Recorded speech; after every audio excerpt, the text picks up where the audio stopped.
Assalamualaikum warahmatullahi wabarakatuh.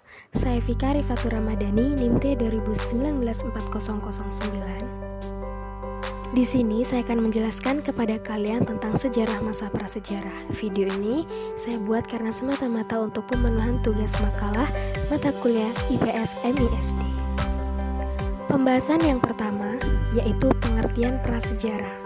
Kata prasejarah berasal dari dua bahasa. Yang pertama bahasa Yunani, yaitu historia, yang artinya penyelidikan atau pengetahuan. Sedangkan dalam bahasa Arab yaitu syajarotun, yang artinya pohon kayu yang bercabang.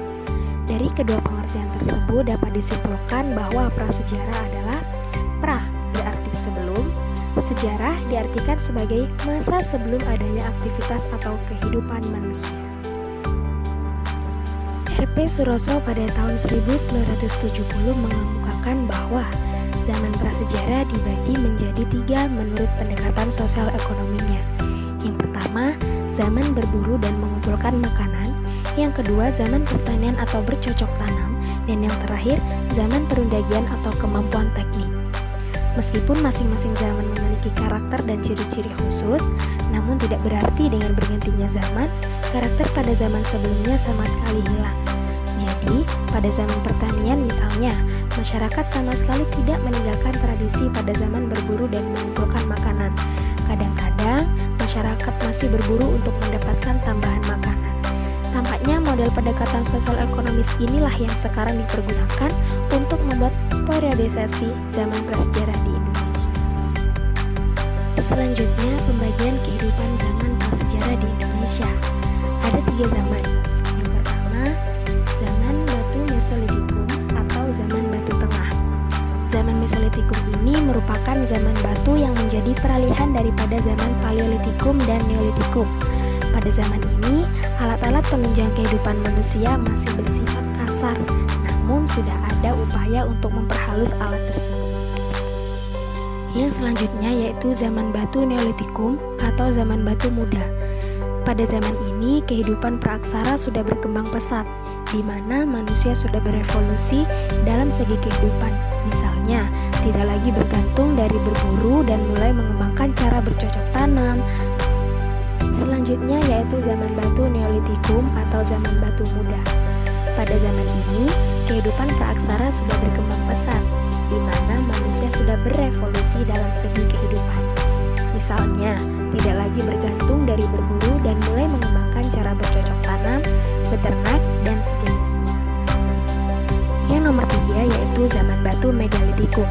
Zaman ini merupakan perkembangan dari zaman batu yang berelasi dengan kehidupan ritual keagamaan. Zaman ini berbarengan dengan zaman Neolitikum yang menghasilkan bukan hanya alat, namun juga berkenaan dengan upacara-upacara keagamaan atau kepercayaan orang zaman. Untuk pembahasan yang selanjutnya yaitu jenis-jenis manusia purba yang ada di Indonesia. Yang pertama yaitu Meganthropus erectus. Manusia purba ini jenis manusia prasejarah dengan ukuran yang besar dan paling primitif.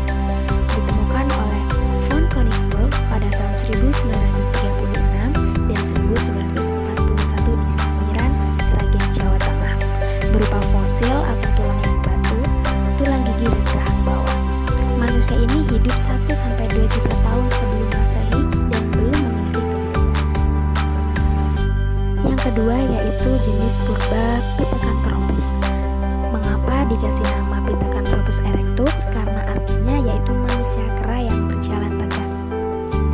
Jenis manusia prasejarah yang paling sering ditemukan yaitu ditemukan pertama kali oleh Dr. Eugen de Bois, seorang penjelajah Belanda pada tahun 1890 hingga 1891. Penemuannya yaitu berupa tulang tempurung kepala, tulang paha, geram atas dan bawah.